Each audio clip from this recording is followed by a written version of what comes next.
I remember coming in from my last ride, so this was at Coolum Nationals, it's about 40 degrees, and I had to push the bike. This was our last race for the day, and I had to push the bike from the track outside of the track to where we parked the car in the trailer.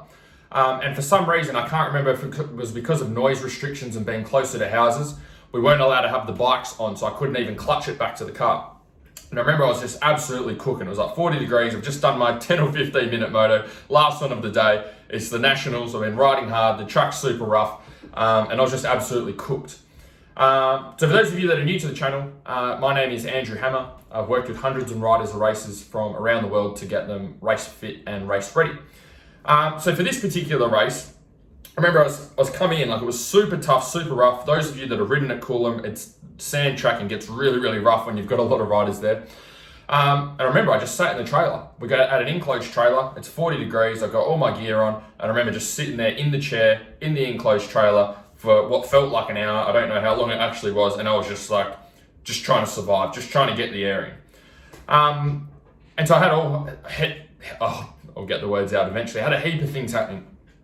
I just couldn't focus, low energy, couldn't ride well, was just in survival mode, was absolutely depleted, okay, had nothing left in the tank. And so going to a national and not being able to ride at your best is definitely something that I didn't want to do. Obviously you want to go to every race and give 100% and be in attack mode from start to finish. Now, the problem that I had was that I was dehydrated. Okay, I didn't know how to fuel myself and keep myself hydrated. And so for me, I thought hydration was just about water. So there's actually 3 things that I needed to focus on when I look back now. Maybe you guys can take a few things from this and apply it to your own training and own riding, but these were things that I just didn't know. So first of all with water is I only focused on getting more water in on the day of actual racing. So when I felt thirsty, okay, when I was on race day and it was hot, that's when I'd start getting a bit of water in.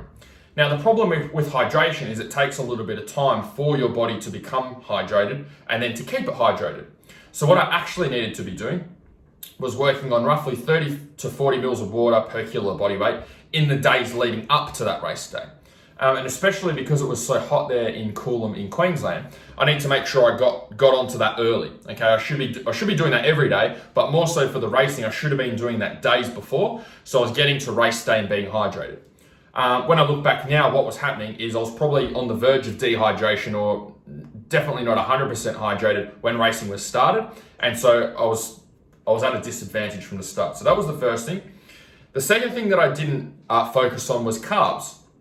I didn't know that carbohydrates actually held water and helped to keep us hydrated and keep us energized. So what I would do is I'd get to race day and then as soon as I'd start feeling shit, then I'd have an energy bar or try and have some food. What I didn't know is that it's too late. Once you're fucked and you feel like shit, it's very, very hard to reverse that while you're still continuing to push yourself. So I should have been on the front foot beforehand. I could have used things like carb drink, having a carb drink half an hour before every ride. Or I could have had a protein shake after every ride and after every race day. I should have been making sure that I was getting in good quality meals at the end of race day to make sure I recovered from that day, to make sure I was ready to go for the next day. Should have been adding things like sweet potatoes, brown rice, quinoa, especially to those meals at the end of the day to make sure that I had enough carbs there stored, ready to go for racing the next day. Instead, what I'd do is every time I just felt shit, I was more in reaction mode.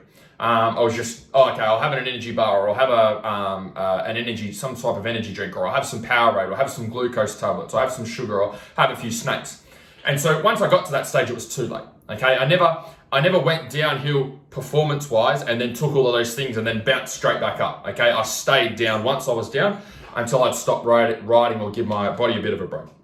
The third thing is salts and electrolytes. Didn't have any idea about salts or electrolytes. So one of the things that was happening is because I was sweating so much, is I was losing a lot of salt, okay? And salt in your body helps to hold on to water. So what I was doing is I was sweating a lot and getting rid of all these salts and then putting a lot of water back in. And the problem is I was putting a lot of water back in, but the water was just going in one side and out the other. And obviously with racing, I was being a little bit conscious about how much water I was taking in because I didn't want to be pissing while I was waiting on the start line or out there racing. So all of this water was coming in and going out the other end. And I wasn't actually feeling any better from having the water. And the big reason for that is I wasn't replacing the salts, okay, and the electrolytes that I was using.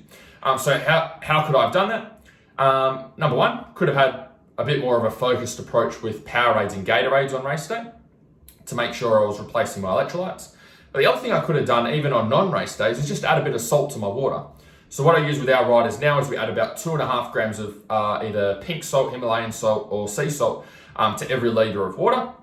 And that helps to replace some of the salts that you're losing through sweat. So when you're putting in more water, the water's not just running straight through your system and flushing everything out. We can actually absorb the water and help to stay hydrated, rather than feeling like we're putting lots of water in but still not feeling any different.